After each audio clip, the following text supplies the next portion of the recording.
안녕하세요. 자, 조직사회학 7강을 시작하도록 하겠습니다. 자, 오늘부터는 이제 중간 시험 끝나고 이제 본격적으로 이제 교재로 들어가 가지고 조직에 관한 이미지를 중심으로 살펴보도록 하겠습니다. 그래서 이제 교재에 가장 첫 번째 나오는 이미지, 조직 이미지가 기계장치로서의 조직이라고 하는 내용입니다. 그래서 이거는 어떤 조직이냐면 쉽게 얘기하면 기계적인 조직을 얘기를 하는 거예요. 그래서 이 기계적인 이미지를 가진 조직이라고 하는 거는 이제 크게 보면 관료제라고 하는 형태를 기반으로 해서 그 다음에 요게 이제 소위 말하는 과학적 관리론으로 연결되는 조직이거든요. 그래서 이 기계장치로서의 조직은 현대 조직의 가장 기본적인 내용을 차지를 하고 있습니다. 그리고 그러니까 가장 초기에 등장한 조직 형태, 조직 모델, 뭐 조직 이미지, 뭐 여러 가지로 얘기를 할 수 있겠지만 가장 초기에 등장했음에도 불구하고 현대 조직, 그러니까 가장 최근의 조직에까지 가장 중요한 영향력을 미치고 있는 조직 이미지라고 생각을 하시면 돼요. 그래서 가장 초기이고 가장 중요하기 때문에 가장 먼저 앞에서 얘기를 하고 있습니다. 그래서 이 파트는 가장 중요하고 뭐 이미지 8개 이미지지만 비중으로 치면은 이 기계장치로서의 조직이 거의 한 50% 이상을 차지한다. 모든 조직에 있어서 그렇게 이제 생각을 하시면 될 것 같아요. 그래서 관료제하고 과학적 관리론이라고 하는 거를 구분해서 요거는 좀 자세히 살펴보도록 하겠습니다.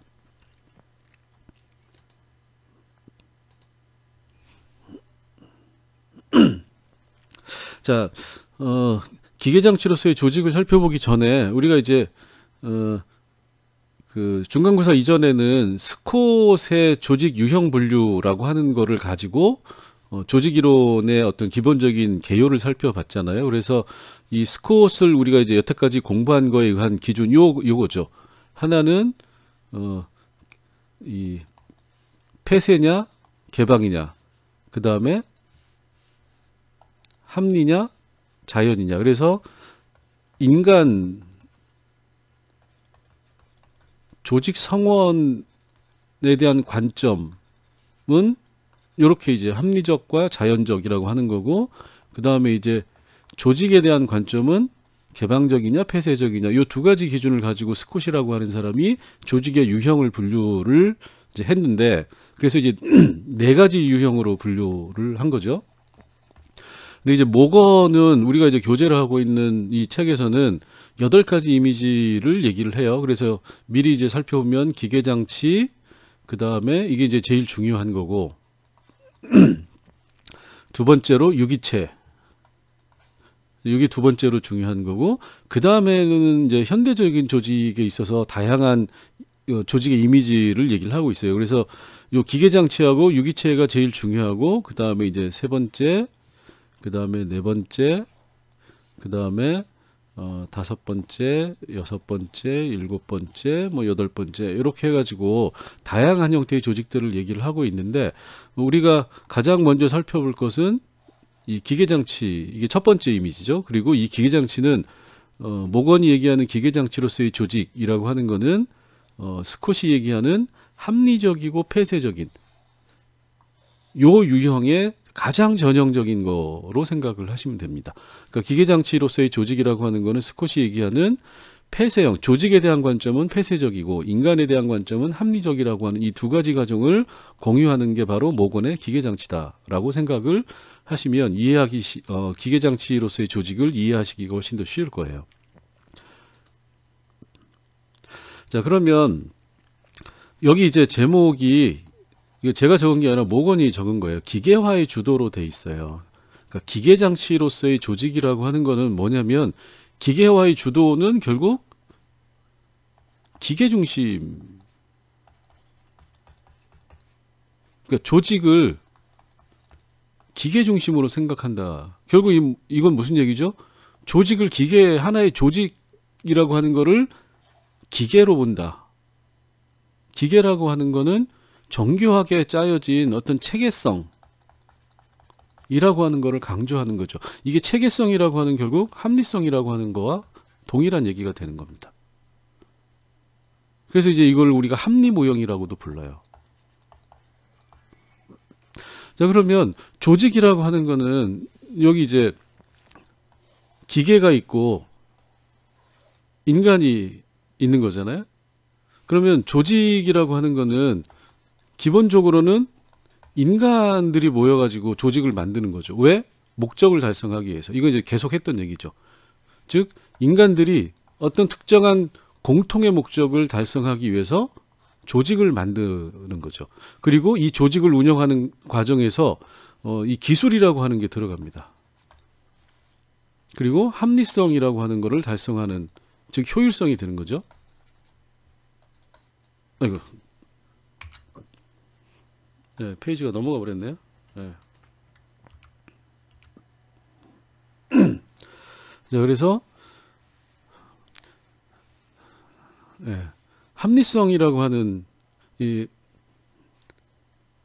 이거는 이 기술이라고 하는 거를 이용해서 여기 효율성 얘기하다 말았네. 효율성. 자, 그러니까 목적을 보다 더 효율적으로 달성한다라고 하는 거는 합리적으로 조직을 운영한다라는 거잖아요. 이거 이제 조직의 합리적인 운영이 되는 거죠.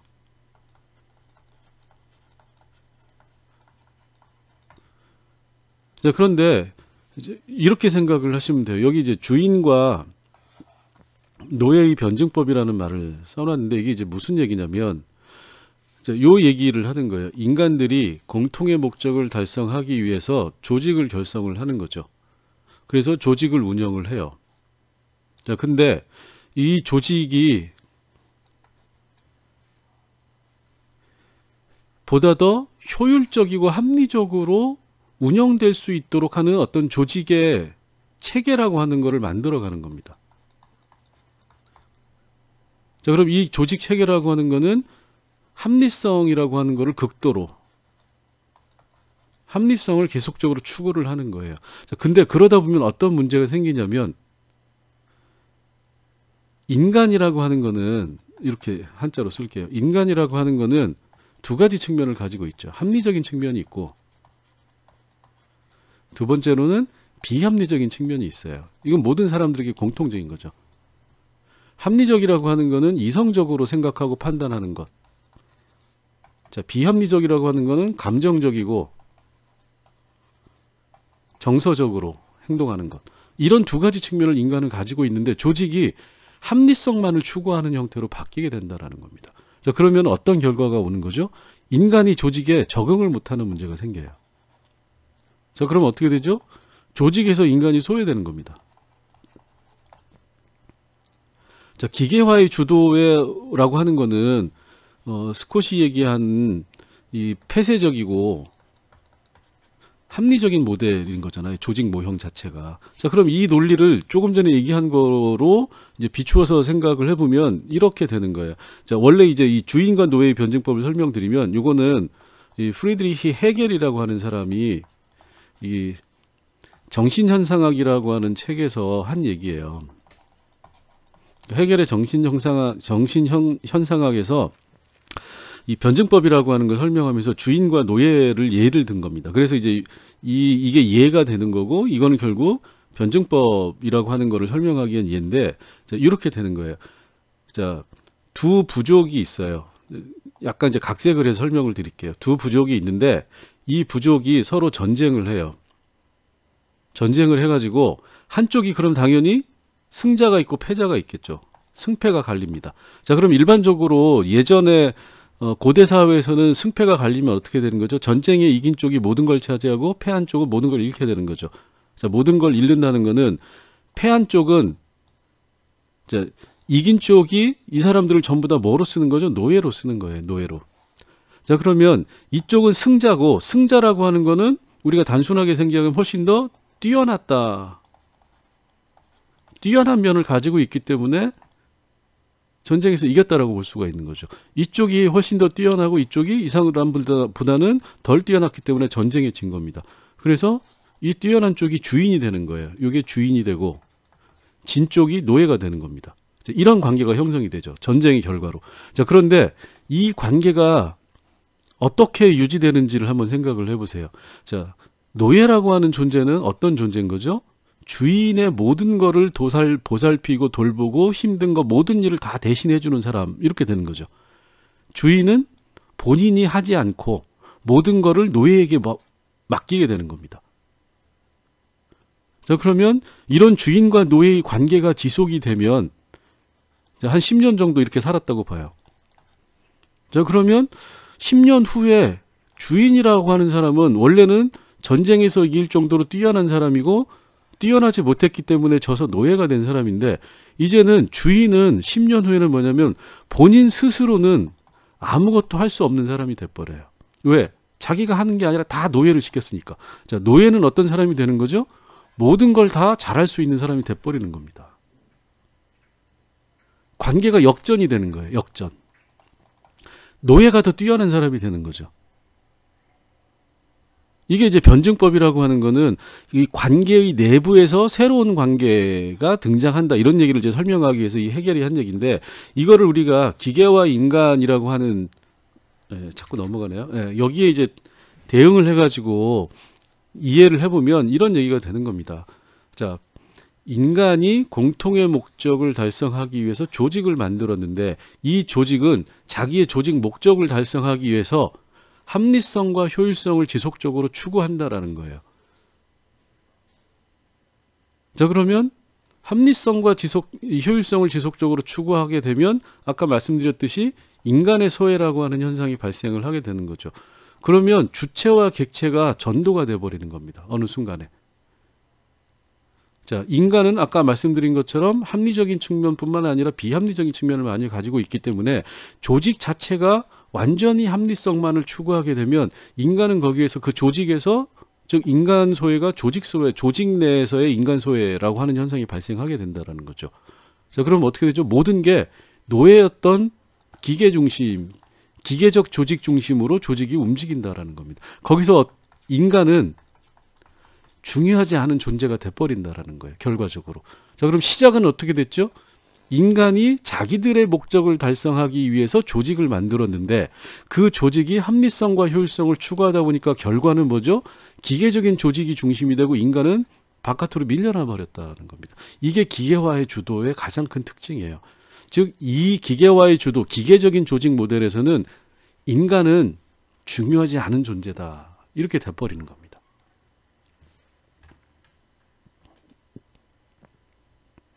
자, 이 얘기를 이제 풀어나가기 위해서 우리가 몇 가지 그림을 보도록 할게요. 여기 이제 현대 조직의 공장이죠. 우리 대부분의 이 근처에서 볼 수 있는 공장. 자, 그럼 여기 인간이 어디가 있나요? 인간? 네.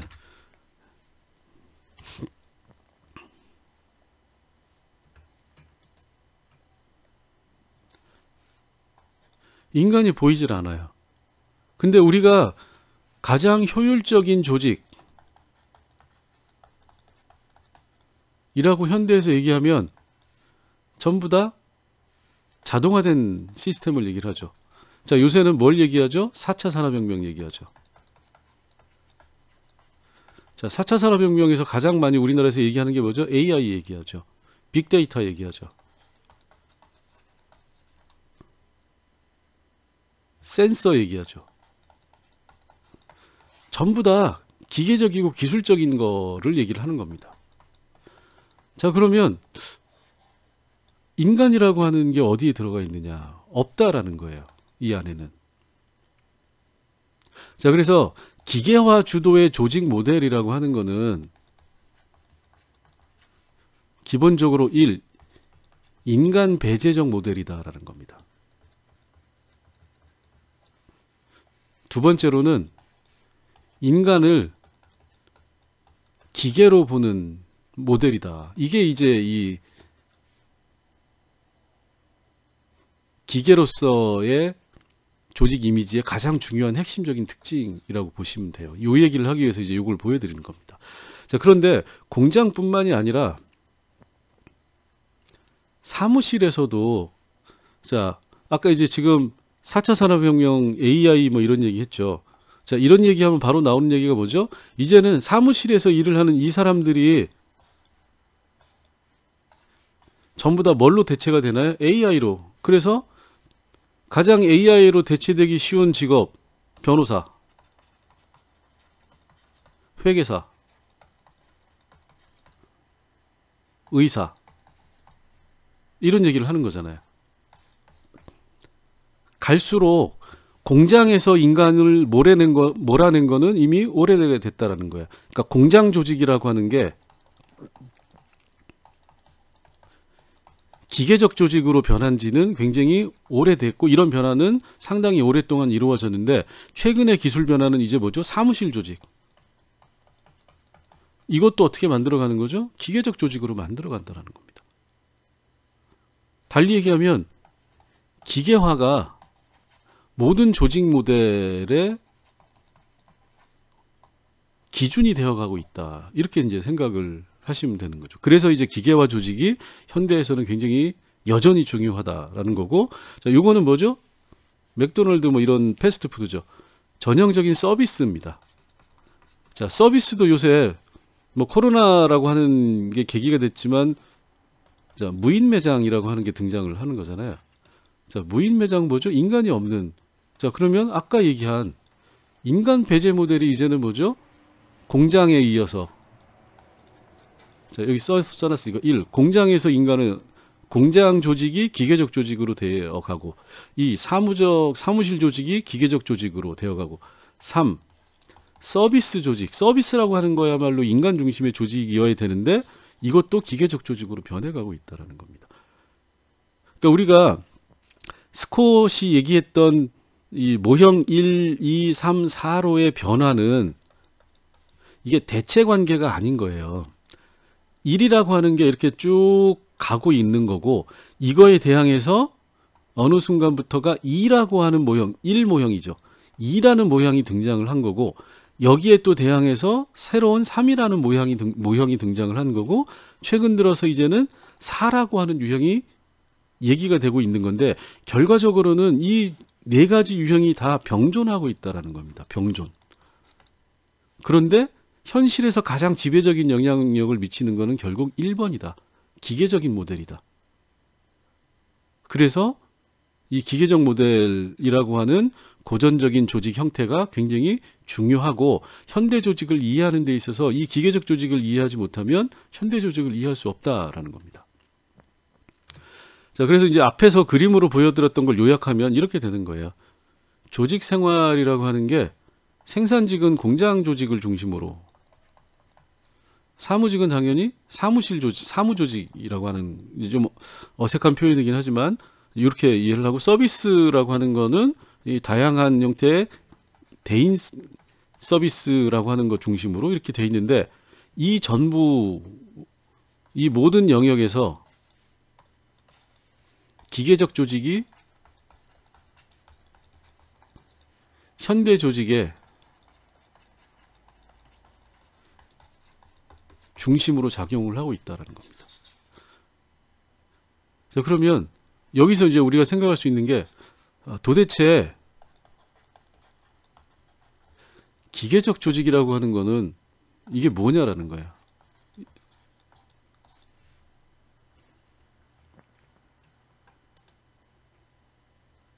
자, 그래서 우리가 기계적 조직이라고 하는 거를 이해하기 위해서는 개념적으로 이해하기 전에 우리가 이걸 조직 생활의 24시, 그러니까 우리가 어떤 조직에서 생활을 한다라고 생각을 하고, 그 조직에서 한 개인의 24시간이라고 하는 거를 한번 경험적으로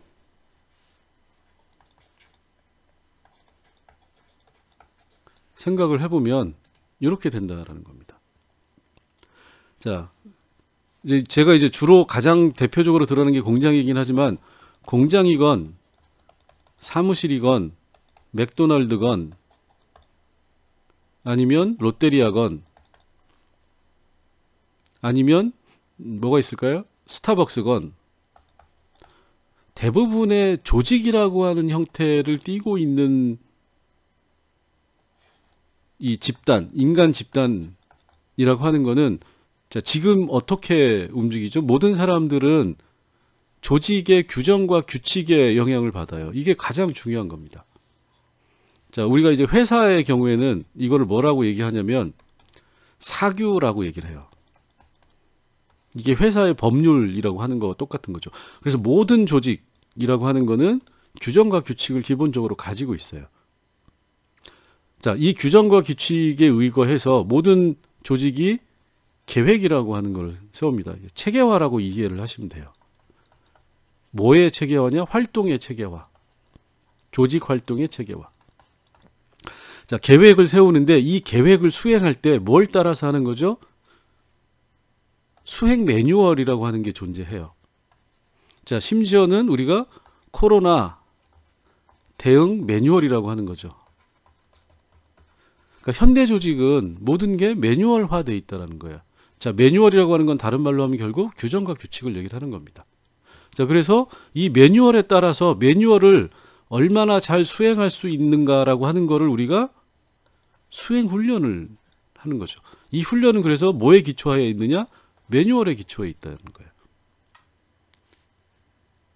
그리고 이 훈련된 방식으로 업무를 실제로 수행하는 거죠. 그리고 이 업무를 평가를 받아요. 근데 평가의 기준이 뭐냐? 매뉴얼이 되는 겁니다. 자, 그리고 평가의 결과 뭐가 주어지는 거죠? 보상이 주어지는 거죠. 자, 결국은 뭐죠? 매뉴얼이라고 하는, 자, 매뉴얼은 우리가 다른 말로 하면 체계적인 조직 활동 양식을 얘기를 하는 거죠. 자, 체계적인 조직 활동 양식이라고 하는 건 개인이 자유의지와 자기 선택에 의해 가지고 어떤 행위를 할 수 없다라는 거예요.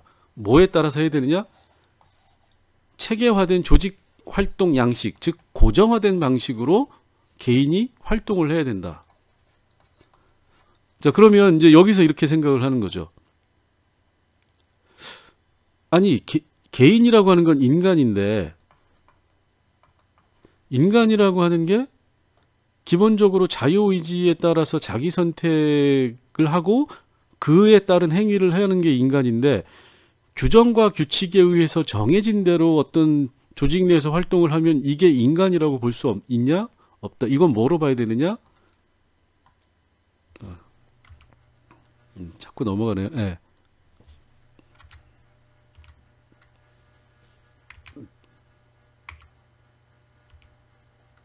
네.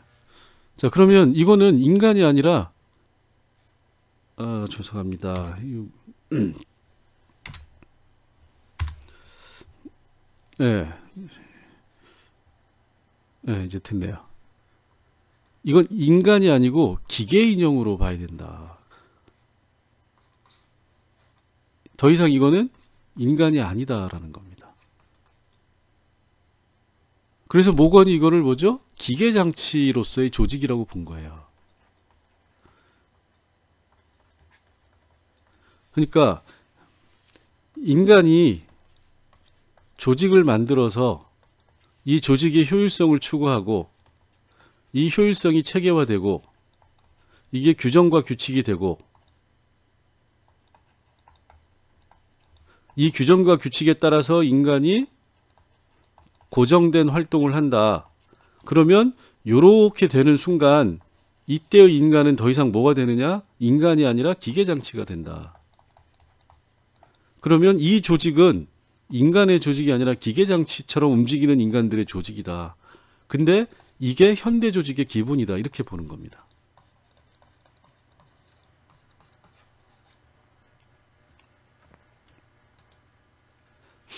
자, 그러면 이제 앞에서 장황하게 설명을 드렸는데 결국은 기계장치 조직이라고 하는 거는 합리성을 추구하는 거죠. 효율성을 추구하고. 자, 그러면 기계장치 조직이 이 합리성과 이 효율성이라고 하는 건 굉장히 추상적 개념인 거잖아요. 도대체 어떤 식의 조직 원리를 가지고 움직이느냐. 즉 합리성과 효율성의 조직 원리가 구체화된 형태, 이게 뭐냐? 이거를 모건은 관료제로 보는 겁니다. 즉 기계장치 조직이 움직이는 조직 원리는 관료제다, 구체적으로 한마디로 얘기하면. 그래서 관료제라고 하는 거를 이제 쭉 얘기를 하고 있는데, 자, 관료제라고 하는 거는 기계적인 사고 양식. 자, 기계적 사고 양식은 다른 말로 하면 합리적 사고라는 거예요. 합리적 체계적 사고. 자, 그러면 이 관료제는 조직을 뭘로 보느냐? 기계장치로 본다라는 거예요. 자, 그럼 이게 무슨 의미가 있는 거죠? 인간의 다양한 행위를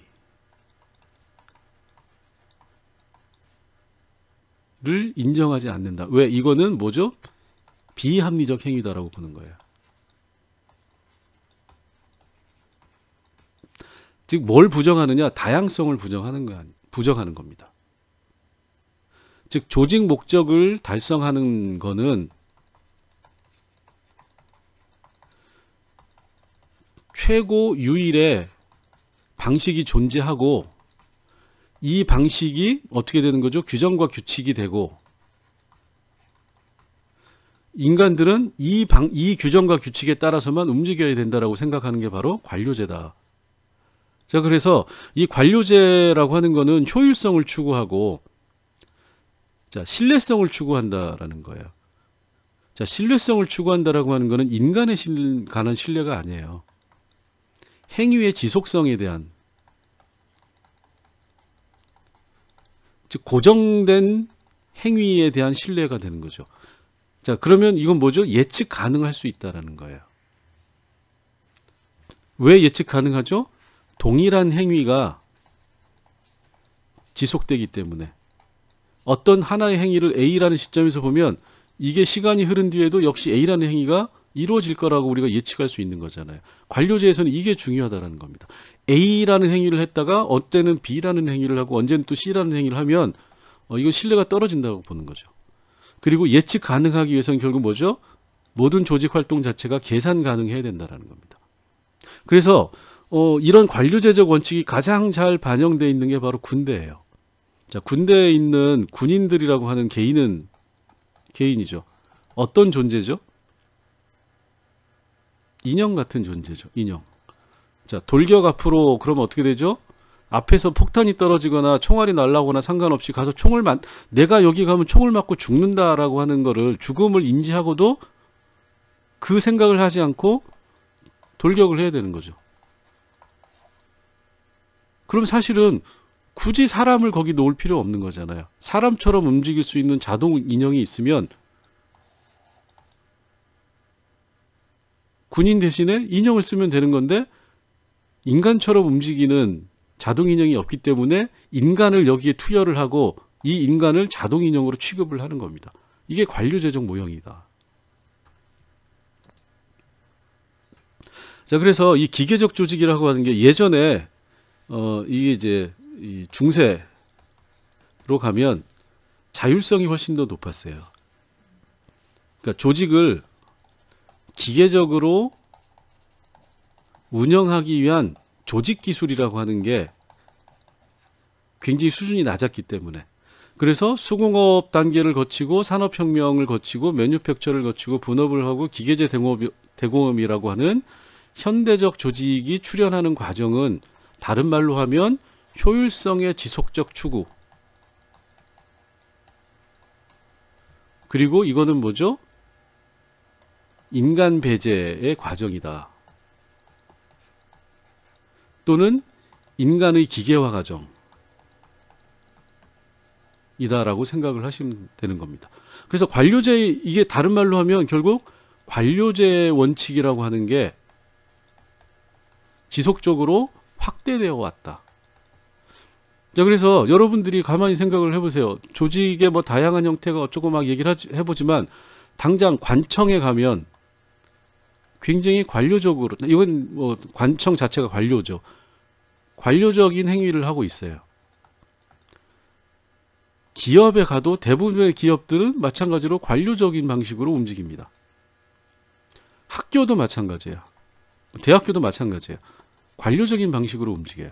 심지어는 교회도 관료적인 방식으로 움직입니다. 관료적이지 않은 조직이 뭐가 있을까? 생각해보면 일부 NGO? 근데 요새는 이 NGO도 조직의 규모가 커지면 그 결과가 뭐냐? 관료화 된다라는 거예요. 즉 관료적이지 않은 조직은 주로 소규모 조직에서 주로 보인다라는 거예요. 근데 현대 조직은 대부분 대규모 조직이 많은 거죠. 자, 그러면 대규모 조직은 대부분 관료화돼 있다라고 우리가 결론을 내릴 수 있는 겁니다. 자, 그럼 어떻게 되죠? 현대 조직은 대규모고 대규모 조직은 대부분 관료화돼 있기 때문에 현대 조직은 대부분 관료 조직이다라고 결론을 내릴 수 있는 거죠. 이 관료제라고 하는 거는 이 프러시아의 프레드릭 대제라고 하는, 한글로는 이렇게 대제라고 하는 사람이 소위 말하는 이제 군대 운영의 원칙으로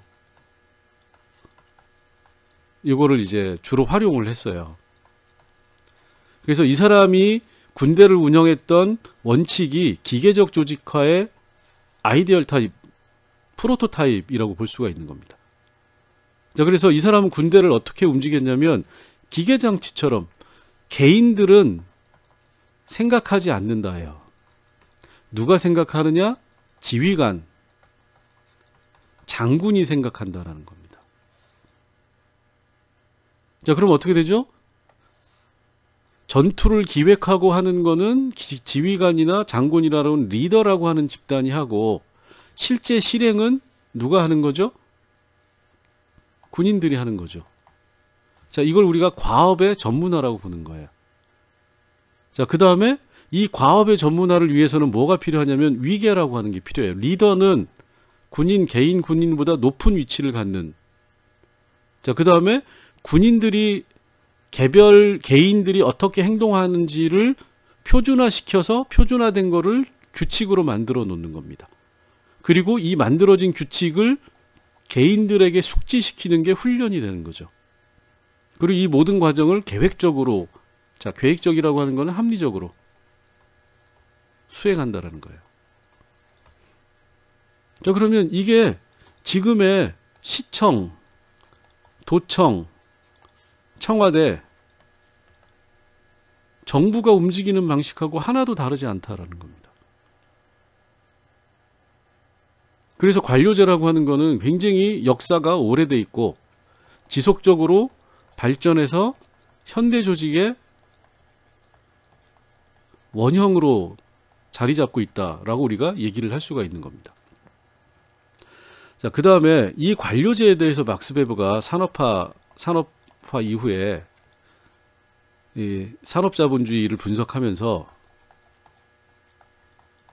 이런 얘기를 해요. 관료제라고 하는 거는 여기 이제 안서는 첫 번째 가장 합리적인 조직 형태다라고 얘기를 합니다. 이건 이제 뭐죠? 긍정적 평가죠.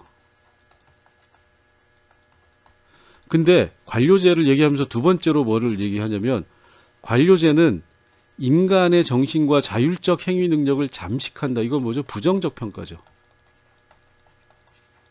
자, 이 부정평가는 앞에서 제가 얘기했던 뭐죠? 인간 배제라고 하는 측면에서 나오는 거예요. 또는 인간 소외. 그러니까 막스 베버도 현대 산업자본주의는 관료제적인 원칙에 의해 가지고 움직이는 게 지배적인 대세가 돼 있는데 그 관료제는 가장 합리적인 조직 형태다. 조직 형태로서 보면 그렇다는 거예요. 근데 인간의 관점에서 보면 관료제는 오히려 인간을 부정적으로 취급한다라는 겁니다. 왜? 그 이유가 여기 3번에 나와요. 인간을 기계화시키기 때문에. 자, 그러면 결과적으로 어떤 게 초래하느냐? 합리성, 자, 이건 이제 이렇게 이해를 하시면 돼요. 인간이 합리성을 추구했는데 이 합리성을 뭘 도구로 해서 추구했느냐? 조직을 도구로 해서 추구를 했다라는 거예요. 왜? 조직 목적을, 즉 개인의 목적을 달성하기 위해서. 그게 이제 조직 목적이 된 거죠. 그랬는데 이 조직 목적을 가장 잘 달성하기 위해서 조직을 합리화시키다 보니까 결과적으로는 인간이 소외되는 비합리성이 나타났다. 이게 베버의 결론입니다. 그런데 여기 이제 하나 더 붙이면 베버는 뭐라고 얘기했냐면 이 산업자본주의는 이 합리화의 과정을 지속적으로 추구하고 확대되어 갈 것이다. 비관적으로 본 거죠. 산업자본주의라는 시스템, 체제는 합리화되고 뭔가 더 발전할 수 있지만 그 과정에서 인간은 배제되고 소외된다라고 관료제를 평가를 한 거예요. 자, 그럼 이게 이제 구체적으로 무슨 얘기인가를 우리가 한번 생각을 해봅시다. 내가 어떤 문제가 있어요. 자, 좀 극단적으로 얘기를 할게요. 직장에서 해고가 됐어요. 해고가 되면 먹고 살기가 힘들어요. 생존이 힘들어졌어요. 자, 그래서 시청에 갔어요. 그랬더니 시청에서 뭘 따지냐면 자산을 따집니다. 그 다음에 소득을 따져요. 그 다음에 부양가족이 있는지를 따집니다. 자, 그래서 규정과 규칙을 따지는 거죠. 자, 원래 시청은 왜 존재하는 거죠? 시민들을 도와주기 위해서. 그래서 세금을 내고 그 세금으로 시민에 대한 서비스를 제공하는 거잖아요. 그래서 서비스가 필요해서 시청에 갔는데 내가 해고돼서 먹고 살기 힘들어지니까 그래서 이제 쉽게 얘기하면 기초생활보호 대상자로 지정받으려고 갔더니 자산 따지고 소득 따지고 부양가족을 따졌어요. 자, 해고됐으니까 소득은 없죠. 근데 자산이라고 하는 게 오래된 1톤 트럭이 있어요. 그리고 취업을 한 28살짜리 자식이 있어요. 자, 그 결과는 어떻게 되죠? 부양가족이 있고 자산 1톤 트럭인데 이거의 시장 가치가 예를 들어서 500만 원이다. 그러면 시청에서는 이렇게 얘기할 겁니다. 이건 예예요. 부양가족이 있고 이 사람이 한 달 소득이 얼마고 당신은 자산으로 자산 기준이 300만 원이 넘는 거는 기초생활보호 대상자에 해당되지 않습니다. 집에 가세요라는 얘기지. 네가 굶어 죽거나 말거나 나는 알 바 아니다. 규정과 규칙대로 나는 취급했다. 이렇게 되는 겁니다. 합리적인 판단이죠. 규정과 규칙에 자산 기준, 부양가족 기준을 따져봐서 자산도 없고 소득도 없고 부양가족도 없어서 정말로 먹고 살기 힘들고 생존에 위협을 받는 사람들을 우린 도와준다라고 매뉴얼에 돼 있으니까 그 규정과 규칙대로 이 사람을 한 거예요. 공무원은. 근데 이 공무원은 인간으로서 시민을 상대한 게 아니에요. 규정과 규칙을 해석하는 해석 기계로서 시민을 상대를 한 겁니다. 이게 이제 기계화 주도의 관료제적 조직의 가장 전형적인 모습이다.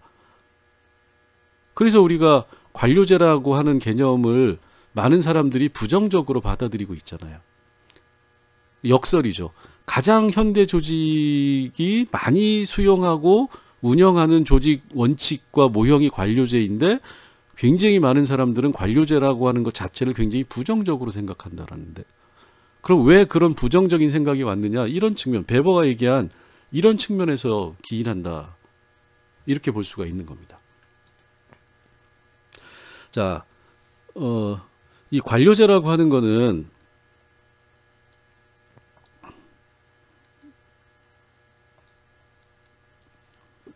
자, 그래서 지금까지 말한 관료제라고 하는 거는 현대 산업자본주의에서는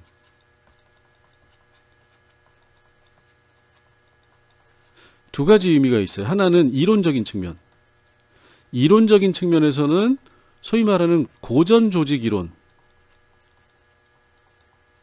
또는 고전 관리 이론이라고 얘기를 해요. 근데 기초가 됩니다. 그 다음에 두 번째로는 현장에서 또는 현실에서 과학적 관리론이라고 하는 형태로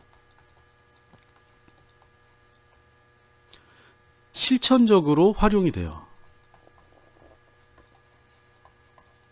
자, 이론적으로도 굉장히 중요한 고전 이론이 됐고, 실천적으로 현장에서도 주로 활용되는 현장에서의 원칙이 됐다.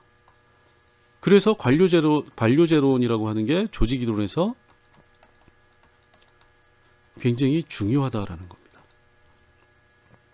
자, 그래서 이 고전 조직 이론과 관료제 이론은 다음 시간에 별도로 자세하게 다루도록 하고, 이 관료제 이론이라고 하는 거를 이제 고전 조직 이론이라고 하는 걸로 발전을 해가는데, 이 고전 조직 이론을 한 사람만 얘기를 한 게 아니라 이 관료제를 중심으로 해가지고 이 페열이라고 하는 사람하고, 그 다음에 이 문이라고 하는 사람하고, 어윅이라고 하는 사람들도 고전 조직 이론을 관료제론에 기초해서 얘기를 많이 했어요.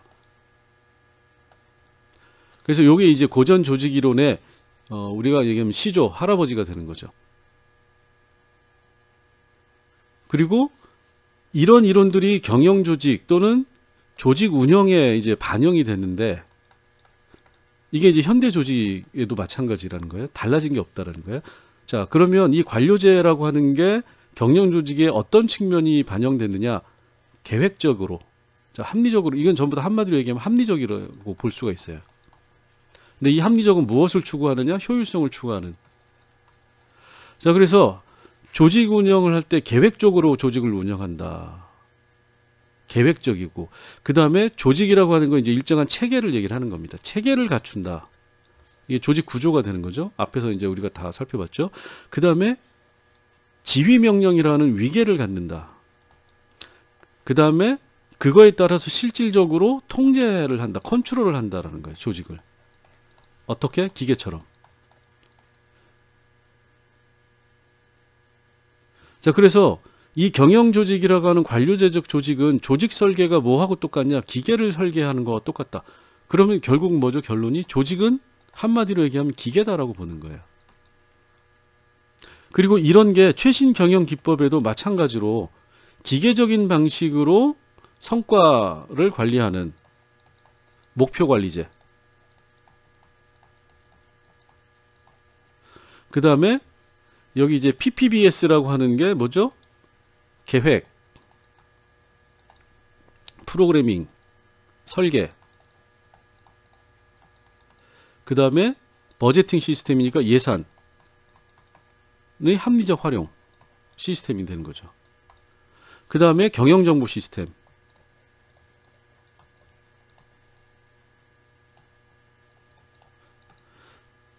정보에 기초해서 조직 운영을 한다라는 거죠. 데이터에 기초한 조직 운영을 얘기를 하는 겁니다. 자, 이런 방식으로 관료제의 원칙들이 끊임없이 현대 조직에 반영되고 있다라는 거예요. 자, 그래서 마지막으로 그러면 이런 관료제적 조직은 우리가 이제 앞에서 그 스콧 설명하면서 폐쇄 합리 모형 설명할 때 요거 그림 보여드렸죠. 현대 조직은 기업 조직이건 행정 조직이건 정당 조직이건 교회 조직이건 전부 다 이런 구조. 이게 뭐였죠? 기억이 나시나요? 기능적 조직 형태를 가지고 있다는 겁니다. 그러니까 사람들을 기능적으로 구분을 한다는 거예요. 자, 사장이 있고 여기가 연구개발 파트가 있고 기술개발 파트가 있고 생산 파트가 있고 인사. 이게 뭐죠? 하나하나의 조직 목적을 달성하기 위한 기능적 체계라고 볼 수가 있는 거죠. 재무, 법률, 마케팅. 자, 여기는 또 뭐가 있죠? 여기 AB. 국내 마케팅, 해외 마케팅. 해외는 아시아, 미주. 자, 생산도 뭐 예를 들어서 제품 A, 제품 B 뭐 이렇게 되겠죠. 그래서 이런 식으로 기능에 의해 가지고 조직을 운영하는 시스템을 우리가 전형적인 관료제적 조직이라고 얘기를 하고, 이런 관료제적 조직이 보다 더 명확하게 구체적으로 드러나는 게 바로 이 다음 시간에 얘기할 이 프레드릭 테일러라고 하는 사람이 얘기한 과학적 관리론. 여기에서 현대 조직 이론으로 체계화된다라는 겁니다. 자, 그래서 과학적 관리론을 이해하기 위해서는 이 관료제적 조직의 형태를 이해를 해야만 과학적 관리론을 이해할 수 있다라는 거예요. 그리고 그거의 핵심은 바로 기계화의 주도다. 모건이 얘기하고 있는. 그래서 한마디로 얘기하면 인간을 기계화시키는, 인간을 기계처럼 다루는 조직 운영 원리.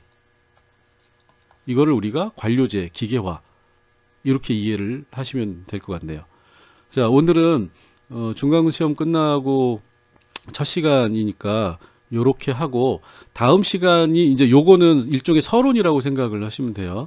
그래서 기계화 주도의 핵심은 이 테일러의 과학적 관리론이라고 하는 거의 내용에 있습니다. 그래서 다음 시간에는 요 테일러의 과학적 관리론의 내용을 하나하나 세부적으로 살펴보도록 하겠습니다. 수고하셨습니다.